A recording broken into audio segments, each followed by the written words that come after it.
हमसे एक प्यारा सा क्वेश्चन पूछा है। ठीक है, एक निकट दृष्टि दोष वाला व्यक्ति 20 सेंटीमीटर दूरी पर स्थित पुस्तक को स्पष्ट पढ़ सकता है।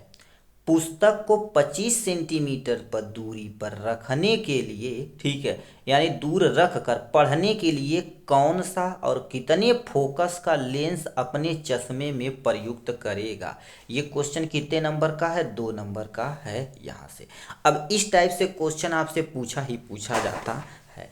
अब देखा जाए तो निकट दृष्टि दोष वाला व्यक्ति है। निकट दृष्टि दोष ऐसा दोष होता है जिसमें निकट की वस्तु दिखेगी बट दूर की वस्तु स्पष्ट नहीं दिखेगी। अब इसके निवारण के लिए किस लेंस का प्रयोग करते हैं? अवतल लेंस का प्रयोग करते हैं। ठीक है, तो अब इसका हल क्या कर देंगे बाबू? दूसरे का आपके सामने पहला ये हल है। अब अवतल लेंस के बारे में थोड़ा सा कुछ जान लेते हैं, तब वैल्यू आप समझ जाएंगे। ये आपके सामने ऐसा लेंस कहीं बना रहे, ठीक है, इतना मोटा नहीं होता भाई, थोड़ा सा पतला बना देना। ये आपके सामने कौन सा लेंस होता है? अवतल लेंस होता है।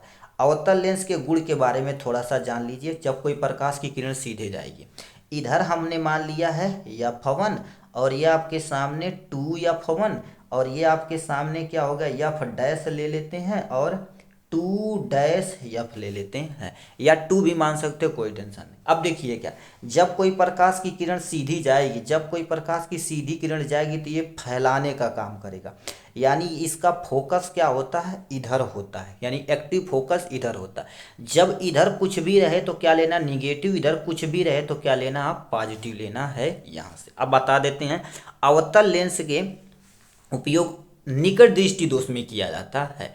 अब देखिए, निकट दृष्टि दोष के लिए हमेशा हमेशा u का मान आप क्या लेना? -25 सेंटीमीटर। मान लेते क्वेश्चन में न दिया रहे तब भी आपको 25 सेंटीमीटर, यहाँ दिए दिया तो अच्छी बात, अभी और सेट में देखेंगे नहीं दिया रहेगा तो आप 25 सेंटीमीटर मान लेंगे निकट दृष्टि दोष के लिए। यहाँ पर हम लिख देते हैं निकट दृष्टि दोष के लिए। अब दूर दृष्टि दोष रहेगा तो u का मान इनफाइनाइट तुम मान लेना, बस काम खत्म। देखिए अब u बराबर, अब देखिए क्या दे रखा, पुस्तक पढ़ रहा है तो 25 सेंटीमीटर, तो u बराबर आपके सामने कितना हो जाएगा? 25 सेंटीमीटर। अब v बराबर कितना दे रखा गुरुदेव? देखिए v बराबर 20 सेंटीमीटर, तो v बराबर आपके सामने 20 सेंटीमीटर। अब गुरुदेव प्लस रखेंगे कि माइनस, ये कंफ्यूजन। अवतल लेंस के देखिए वस्तु इधर रखा जाएगा, इधर कुछ भी रखा जाएगा, बोलेंगे निगेटिव, तो ये आपके सामने निगेटिव। प्रतिबिंब कहाँ बन रहा है? इस साइड बन रहा है, तो तब भी वही यहाँ निगेटिव लेंगे। और यफ का मान भी याद रखना, यानी एक चीज और याद रखना, अवतल दर्पण के लिए यफ का मान हमेशा हमेशा क्या आना चाहिए? आपके सामने निगेटिव, तब सही है, नहीं तो क्वेश्चन आपका पूरी तरह से रॉन्ग है। अब लेंस का हम क्या कर सकते हैं? फार्मूला लगाते हैं। ठीक है, तो ये आपके सामने क्या हो जाएगा? लेंस का सूत्र। ठीक है, लेंस का सूत्र क्या होता है?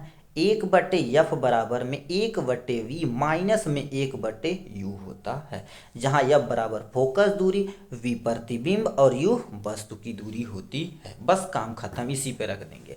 अब हमसे फोकस पूछा हुआ है तो 1/f बराबर में 1/v, v का मान कितना दे रखा आपके सामने? -20 दिया गया है यहाँ से। ठीक, हमने ले लिया माइनस 1/u, u का मान कितना? -25 दिया गया है यहाँ से। ठीक, ये हो गया। 1/f बराबर में देखा जाए तो दोनों का एलसीएम कितना होगा? 20 25 100 और 25 चौका 100, मतलब हम 100 एलसीएम ले सकते। नहीं आता तो आप कोपचे में कहीं निकाल लेना भाई, इसमें लाज नहीं कि हमको एलसीएम नहीं आता, लगनी साइड में निकाल लेना, इसका टेंशन नहीं लेना पड़ता। ठीक है, तो ये हो गया। अब देखा जाए तो 20 25 100, यानी 20 25 कितना होता है आपके सामने? 100 होता, तो यानी -5 ले सकते हैं। माइनस माइनस कितना होता? प्लस होता है। ठीक है, प्लस होता है तो माइनस माइनस प्लस होता है, तो यहाँ पर आप प्लस लिखेंगे। 25 चौका 100 यहाँ पर ले लेना ये। ठीक, अब देखा जाए तो 1/f बराबर में प्लस माइनस माइनस होता है, यानी माइनस और प्लस क्या होता है? माइनस बड़ा का सिंबल लगता है, तो 5 में से 4 जाएगा तो कितना बचेगा? 1, और बटे में कितना हो जाएगा आपके सामने? 100 हो जाएगा। यदि इसको पलटा जाएगा, ठीक है, इसको पलटा जाएगा तो f बराबर में कितना हो जाएगा? माइनस में कितना हो जाएगा? 100 सेंटीमीटर। तो ये आपके सामने, तो हम बोलेंगे क्या? 100 सेंटीमीटर।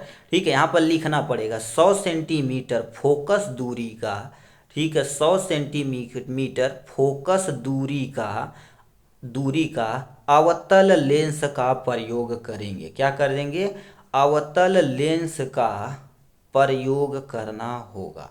ठीक है, प्रयोग करेंगे, तब जाके आपको कितना नंबर मिलेगा? 2 नंबर इजीली मिल जाएगा। तो आपके सामने हमने इजीली दिखा दिया। ये सब नहीं लिखा जाता, ये समझाने के लिए, बस इतना आपको लिखेंगे कितना नंबर सिक्योर हो गया? 2 नंबर सिक्योर हो गया इजीली यहाँ से। ठीक, तो चलिए ये था प्यारा सा क्वेश्चन 2 नंबर का। नेक्स्ट क्वेश्चन की तरफ रुख करते हैं मेरे भाई।